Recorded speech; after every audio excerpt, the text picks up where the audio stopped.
Salut tout le monde, bienvenue à ce quatrième vidéo sur le jeu John Company, deuxième édition publiée par Whirligig Games en 2022. Dans cette vidéo, on va voir les deux premiers postes dans l'ordre de séquence de jeu. Le Chairman, le Director of Trade, puis on va voir aussi la mécanique universelle des checks dans ce jeu-là. Comment ça marche quand il faut brasser un check dans ce jeu-là. Fait qu'on a skippé l'embauche intentionnellement, on va y revenir parce qu'au début du premier tour, tous les postes sont comblés par défaut par la magie des cartes de setup. Donc là ensuite, chaque poste qui est comblé va avoir la chance de faire des trucs. À noter que c'est quand même relativement rare que ça arrive. Et si jamais il n'y a personne sur une chaise, fait que par exemple, si on n'avait pas de Director of Trade, ben on skip. Puis ça, c'est assez dramatique, là. C'est généralement un peu le début de la fin de la compagnie, là. Mais ces gens-là ils ont une job là, pour une raison, là, sont là pour quelque chose. Là. Fait que, tu sais, de skipper un de ces offices-là, un de ces postes-là, là, ça va vraiment beaucoup handicaper la compagnie. Alright, le chairman, le chairman, c'est Monsieur Blanc, un certain Monsieur Paxton. Autre chose qui est très bien faite dans le jeu, c'est que chaque office vient avec une petite carte qui résume tout ce que vous avez besoin de savoir à propos de l'office comme tel. Fait que généralement, là, j'ai commencé à le faire, là, mais dès qu'on finit le setup, là, puis qu'on voit par exemple bon, le joueur blanc et le chairman, on va lui donner la carte du chairman, comme ça toutes les personnes gardent devant eux autres. Oui, on est capable de savoir c'est qui le chairman en regardant c'est quoi la couleur là, du membre de famille qui est assis là. Là. La carte est une autre façon de s'en rappeler. Puis surtout, la carte est un aide pour quelqu'un qui commence à jouer, puis qui se dit, bon, qu'est-ce que je peux crisser, moi, comme chairman? C'est quoi mes responsabilités? Puis c'est quoi ma job au sein de la compagnie, là? Vous avez au verso du Player Aid, là, vous avez une version là, extrêmement étoffée de ça, avec toutes les offices à ce moment-là qui sont là. Là. Fait que, tu sais, parce qu'il n'y a qu'une seule carte de chairman, mais quelqu'un d'autre à la table pourrait être curieux de savoir ce que le chairman peut faire pour toutes sortes de raisons. Fait que là, à ce moment-là, les joueurs peuvent se référer à ce player aid-là qui est extrêmement détaillé et complet. Alors, le chairman, c'est pas avec ce poste-là que vous allez faire le plus d'argent, mais évidemment, comme son nom l'indique, vous êtes en position de pouvoir. C'est peut-être plus via des négociations que vous allez être en mesure de faire du fric. Essentiellement, la responsabilité du chairman au début du tour, c'est d'assigner là, la totalité du fric qui est dans les coffres de la compagnie aux autres offices qu'il y a sur cette track-là. Au début de la game, tout le monde commence avec 3 piastres, mais vous allez voir que, comme on dit en bon québécois, on va pas chier loin avec 3 piastres dans ce jeu-là. Fait que là, c'est la responsabilité du chairman de prendre au minimum ce 5 $-là, mais on va voir beaucoup plus que ça généralement, puis de l'assigner là, aux différents rôles en fonction de ce qu'on veut faire. Fait que, à cause de ça, le rôle quand c'est le tour du chairman, on va avoir l'impression que c'est long. Mais rassurez-vous, c'est long parce qu'essentiellement, quand on est le chairman, avec nos collègues autour de la table, évidemment, on est en train de planifier la totalité du tour. Fait qu'on est en train de calculer, bon, attends un peu, par exemple, ça nous prendrait un autre bateau ici, fait qu'il va falloir donner du fric un peu au manager of shipping. Là, peut-être que on pourrait bouger aussi un bateau ici, puis on pourrait attaquer cette région-là, puis on pourrait faire un trade ici. Vous êtes en train, en fait, là, de planifier la totalité du tour. Puis si les gens autour de la table continuent à consentir à ça, le reste du tour devrait se passer très, très rapidement. Fait que moi, j'ai connu des games où oui, ça peut prendre 15 minutes au chairman avec les autres joueurs pour décider ce qu'on va faire. Mais une fois qu'on a décidé, ça roule en crise, là. Là, ça roule. Le pion va se promener ici, là, puis là, chaque joueur se demande pas, bon, ben, qu'est-ce que je fais avec le 8 piastres? Encore là, s'il est loyal, honnête et fidèle au reste du groupe, puis que c'est pas un traître en devenir, le joueur va faire ce qu'on s'est entendu collectivement là, lors de la phase du chairman. Évidemment, une des grosses décisions du chairman, c'est d'endetter la compagnie. Alors, le chairman peut venir prendre jusqu'à 3 points de dette, si on veut, et chaque point de dette va lui donner 5 $ de plus. Fait que 3 points de dette, par exemple, au tour 1, 15 pièces de plus au-delà des 5 qui étaient comme là au début du scénario. Alors là, ça lui donne 20 pièces distribuées, là. Fait que, comme quelqu'un de célèbre disait à ma table, ça prend de l'argent pour faire de l'argent, comme dans la vraie vie. Fait que, tu sais, là, bon, évidemment, il y a des conséquences à avoir des dettes. On a déjà vu dans le vidéo précédent comment on peut se débarrasser des dettes là, en distribuant des actions, là. Mais si on le fait pas, bien évidemment, ça peut être, on peut être à risque. On ne peut jamais bouger la dette plus à droite que le 8 qui est ici. Faites pas trop attention, je vous dirais, là, aux lignes qui sont ici, puis à l'étoile qui est là. Là, c'est utilisé, je pense, pour certaines lois, certains événements extrêmement pointus, là. Mais bon, de manière générale, évidemment, plus c'est à droite, plus la compagnie est endettée, plus ça va nous coûter cher de rembourser ça, là. Le chairman peut décider de prendre plus que 3 de dette. Par contre, pour faire ça, il doit avoir l'approbation du conseil d'administration, là, du Court of Directors. Puis ça veut dire quoi ça? Ça veut dire que la majorité des gens qui sont ici doivent approuver. Alors présentement, ça c'est important à comprendre aussi, là, le chairman compte comme ayant une action. Donc c'est à la fois un office, puis c'est à la fois une action. Fait que le joueur blanc a deux actions, le vert a une action, le bleu a une action, puis le jaune a deux actions. Dans une situation comme ça, on a 6 actions au total. Alors, ça prend une majorité, ça prend 4 personnes qui vont approuver là, de prendre plus que 3 dettes. Fait que dans le fond, si je suis le joueur blanc, je n'ai qu'à convaincre le joueur jaune. Une fois que j'ai convaincu le joueur jaune, évidemment, moi je vote pour comme joueur blanc avec les 2 membres de ma famille. Si je réussis à convaincre le joueur jaune d'approuver, ben 4 sur 6, on est majoritaire, on peut se coalisser du bleu puis du vert dans cette situation-là. Ou si le joueur jaune est difficile à convaincre, ben là je peux convaincre le joueur bleu puis je peux convaincre le joueur vert, mais ça va probablement me coûter un petit peu plus cher. Mais encore là, j'aurai la majorité. Fait que pour prendre plus que 3 dettes, ça prend l'approbation du conseil d'administration. Puis ça, encore là, ça peut mener à des discussions qui s'étendent sur 5-10 minutes, là. Préparez-vous à ça, là. C'est sûr que de prendre plus que 3 dettes, des fois c'est nécessaire, mais tu sais, ça fesse en crise. Vous allez voir que vous allez payer pour plus tard. Le chairman n'a pas le choix, peu importe combien de cash il y a dans les coffres après avoir pris les dettes puis tout ça, là, le chairman n'a pas le choix d'assigner la totalité du fric. Il ne peut pas garder une scène dans les coffres, il doit assigner la totalité du fric aux offices après ça, là. Il ne doit plus rester une scène dans les coffres à la fin de la phase du chairman. Fait que voilà, c'est résumé sur la track. Fait qu'il peut endetter la compagnie jusqu'au maximum de la track. Par contre, de prendre plus que 3 dettes, ça demande l'approbation du conseil d'administration. Il reçoit 5 piastres par dette qu'il a pris. Et ensuite, il alloue la totalité là, de l'argent qu'il y a dans les coffres de la compagnie, là. Ce qu'il y a en bas à gauche, c'est quand le chairman va rouler pour prendre sa retraite. On va y revenir. Puis ce qu'il y a en bas à droite, c'est un rappel que le chairman compte aussi comme ayant une action dans la compagnie. J'ai oublié d'enlever ces petits cubes lui qu'on n'a pas de besoin pour faire du ménage. Voilà.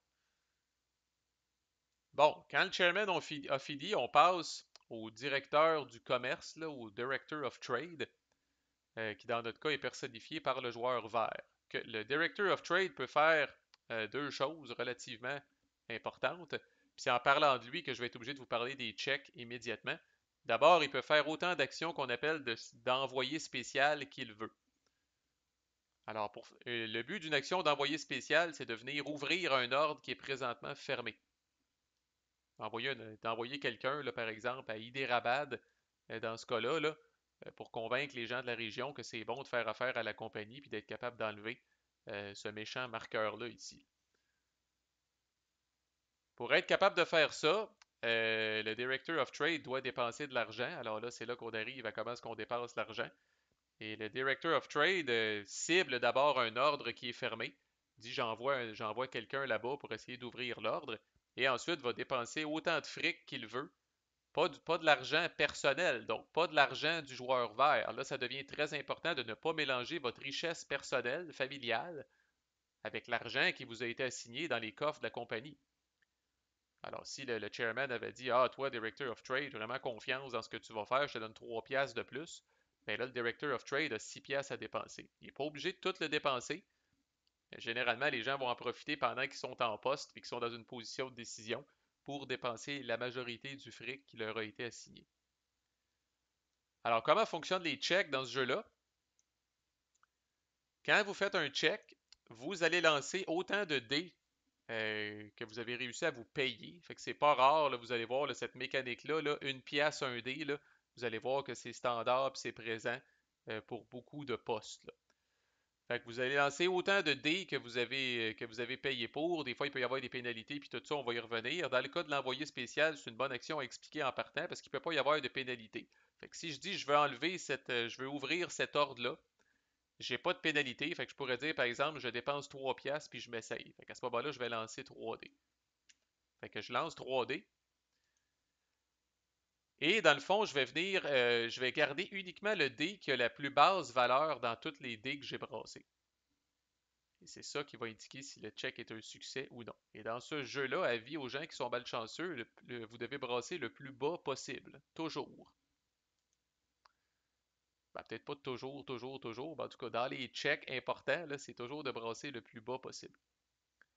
Alors, dans ce cas-là, mon plus bas est un 2. Si le chiffre le plus bas que vous avez est 1 ou 2, c'est un succès. Et ça, c'est universel, cette mécanique-là. À partir de maintenant, quand je vais vous dire on fait un check, c'est qu'on brasse un certain nombre de dés. Des fois, on a des pénalités, enlever un dé pour ci, enlever un dé pour ça. Bon, on se ramasse avec un nombre de dés final. On lance ces dés-là, on prend le plus bas chiffre, et en fonction de la valeur de ce chiffre-là, c'est ce qui va déterminer si ça a marché ou non. Un ou 2, c'est un succès. 3 à 4, c'est un échec. On va le dire, c'est pas un échec catastrophique, c'est un échec. À la limite, on pourrait se réessayer. Fait que dans ce cas-là, si le Director of Trade avait lancé ça, c'est un échec parce que mon plus bas est un 3. Mais je pourrais redépenser 3 dollars pour relancer 3D. Évidemment, ça fait mal monétairement à la compagnie en crise, là. Mais je pourrais me réessayer. Par contre, si le plus bas est un 5 ou un 6, c'est non seulement un échec, mais c'est ce que le jeu appelle un échec catastrophique. Alors, ça a tellement mal été, vous avez insulté le monde, puis là, scandale, sti, puis tout le kit, là, mais vous êtes viré. C'est la personne qui est en poste puis qui est responsable, si on veut, vous allez dire responsable, Asti est juste responsable d'avoir été bad luckeuse au dé, là, mais quand même, la personne qui est responsable de cet échec catastrophique est virée. Alors, oubliez la retraite dorée là, dans les opulents manoirs qui sont ici, là. La personne est calissée dehors. OK? Fait que probablement la pire affaire qui peut vous arriver dans le jeu parce que là, vous perdez un poste, vous n'avez même pas l'opportunité de prendre votre retraite. Puis au niveau de la compagnie, ben peut-être qu'il restait de l'argent dans le coffre pour faire autre chose. Peut-être que vous aviez prévu de faire autre chose, mais that's it, le poste est maintenant vacant. La personne a été collissée dehors. Alors c'est terminé, on passe au prochain en ligne, là. On passerait dans ce cas-là au manager of shipping, même si le director of trade n'avait pas fini ses affaires. Donc, il est vraiment viré en cours de mandat. Puis dans ce cas-là, c'est là qu'on va prendre la fameuse carte, puis qu'on va venir dire, bon, ben, ce poste-là, mettons, il est vacant, puis on va venir le mettre ici. Puis là, au prochain tour seulement, quand on va arriver à la phase d'embauche, nous allons combler la chaise du director of trade. C'est rare que ça l'arrive, et là, si vous voulez mathématiquement, là, c'est à ça que ça sert, le petit tableau ici en bas à droite, là, en fonction du nombre de dés que vous allez rouler. Cette table-là vous indique là, quelles sont vos probabilités de succès, quelles sont vos probabilités d'échec entre guillemets normales et quelles sont vos probabilités d'échec catastrophique. Fait que, tu sais, échec catastrophique, à partir de 3D, vous ne verrez pas ça souvent, là. Vous allez peut-être voir ça une fois par game, puis encore. Mais c'est sûr que des fois, le temps presse, on est short en argent, on va pousser notre lock, on va commencer à rouler 2D, peut-être même 1D si vous êtes extrait. Évidemment, 1D, c'est un tiers, un tiers, un tiers. Mais déjà, à partir de 2D, comme on dit souvent, là, 3D, c'est qu'on gamble un petit peu. 4D, on est relativement confortable. Fait que 3D, ne blâmez pas le jeu. Si vous pognez ça ici, ben vous avez 70% de réussir, mais ça, c'est quand même 30% d'échouer. C'est quand même beaucoup, là. À 4D, vous tombez à 80%, puis là, évidemment, là, c'est la loi de ce qu'on appelle les diminishing returns. Euh, à un moment donné, là, quand vous ajoutez des dés, là, vous allez chercher là, des grenailles de pourcentage, comme on dit, puis c'est pas très significatif, là. Souvent, ça va se jouer 3D, 4D, 5D pour être safe, là. 2D, vraiment, quand on pousse notre lock, parce que 2D, on a quand même beaucoup de chances d'échouer. Alors, si je reviens au Director of Trade, il cible un ordre qui est fermé, il dépense autant d'argent qu'il veut, il va brasser un dé par dollar qu'il a dépensé, il roule. S'il réussit, il enlève le marqueur d'ordre fermé. Cet ordre-là est maintenant ouvert. Puis on va voir là, que quand va venir le temps là, de faire des trades, ça va être intéressant, là. Ça, c'est quand on va arriver aux présidences qui sont ici, là. Fait que ça, dépendamment des ordres qui sont fermés, lesquels sont fermés, quelle est la valeur de ces ordres-là, et le Director of Trade peut être un office qui a besoin de beaucoup de fric là, pour opérer puis pour ouvrir des ordres. À noter qu'on ne peut pas ouvrir des ordres dans une région qui est contrôlée par la compagnie. De toute façon, on va y revenir quand on va parler du militaire, là. Donc, on envoie là, des envoyés spéciaux là, uniquement dans les régions qui ne sont pas contrôlées par la compagnie. Les régions qui sont contrôlées par la compagnie, il y a d'autres façons de rétablir l'ordre, de dire mes calices, vous allez écouter puis vous allez trader avec nous autres, là. Mais on ne peut pas faire l'action d'envoyé spécial dans une région qui est contrôlée par la compagnie. Au début du tour, ce n'est pas un problème, aucune région n'est contrôlée par la compagnie. À noter qu'avec un succès, mais ça on va y revenir plus tard, le Director of Trade peut aussi ajouter carrément un poste qui est le superintendant de la Chine, qui va nous permettre justement qui va permettre à la compagnie là, de faire du commerce même avec la Chine. On ne fait jamais ça au tour 1, assurément, parce que ça ne vaut pas la peine. Vous allez comprendre pourquoi plus tard, mais éventuellement, là, plus tard dans le tour, on va y revenir, là, probablement quand on va arriver ici, là, puis on va dire quand est-ce que ça fait du sens d'ouvrir ça. Sinon, la procédure est la même, c'est aussi le fameux envoyé spécial.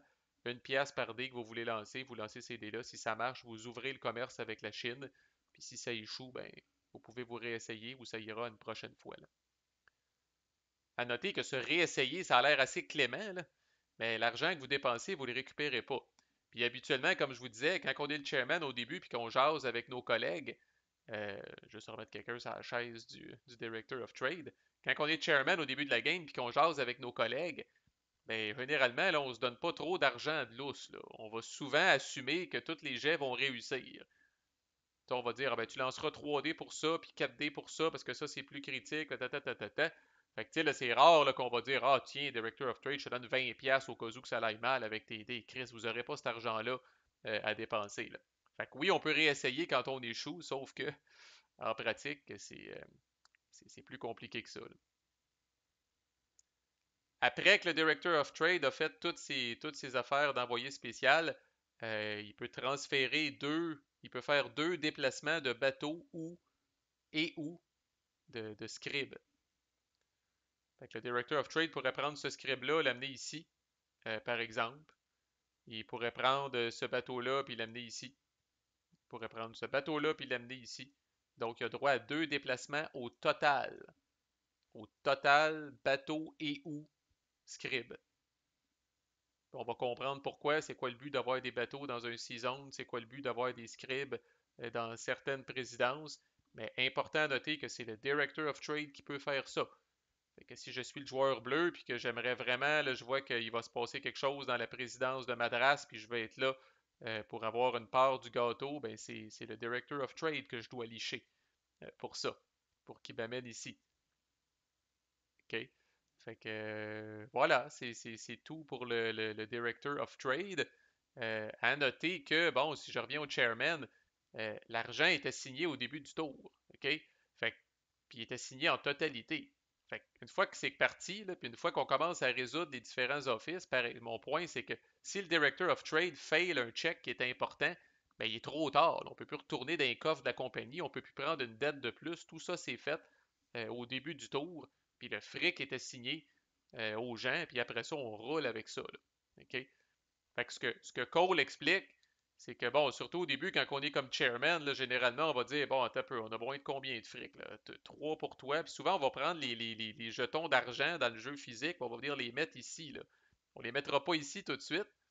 On va venir les mettre ici. Mettons que je te donne 3 à toi, 5 à lui, 4 je suis rendu à 11, bon, mettons un petit peu plus, puis là, maintenant, on se rend compte, ouais, ça me prendrait une dette de plus, ça me prendrait une dette de plus. Puis ça, c'est correct. Tant que vous êtes dans la phase du chairman, c'est correct de gosser puis de dire, ouais, les dettes, nanana, nanana. Là, à un moment donné, si vous voyez que ça vous en prendrait plus que 3, ben là, on va passer au vote ici. Puis à noter que, bon, officiellement, on dit plus que 3, là, mais dans le fond, c'est pour chaque dette au-dessus de la troisième. Vous devez avoir l'approbation. Alors, c'est pas parce que vous avez l'approbation du conseil, mettons que vous êtes ici, que vous pouvez jumper automatiquement à 8 de dette. Quand vous amenez, entre guillemets, le vote au conseil, c'est que vous dites, je demande au conseil de prendre 4 dettes au total. Et là, le conseil approuve ça. Si à un moment donné, vous refaites vos calculs puis vous dites, ah, finalement, c'est 5 de dettes que ça devrait me prendre, vous devez repasser au conseil. OK? C'est pour chaque dette au-dessus de 3, vous devez avoir l'approbation du conseil.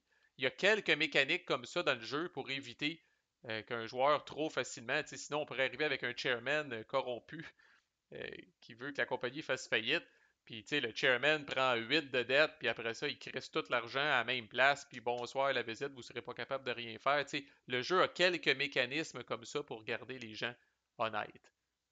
C'est certain qu'il n'y a rien qui empêche le Director of Trade, une fois qu'on arrive à son tour, puis qu'on lui a donné 10$, puis qu'on avait un plan bien précis en tête, il n'y a rien qui empêche le Director of Trade de faire complètement autre chose. À ce moment-là, il ne faut pas qu'il s'attende à beaucoup de clémence de la part des autres joueurs dans le reste de la game, ou peut-être même dans les games futures. Mais bon, c'est un risque là, avec un jeu comme ça, semi-coop, puis des gens qui ont des décisions à prendre avec différents offices.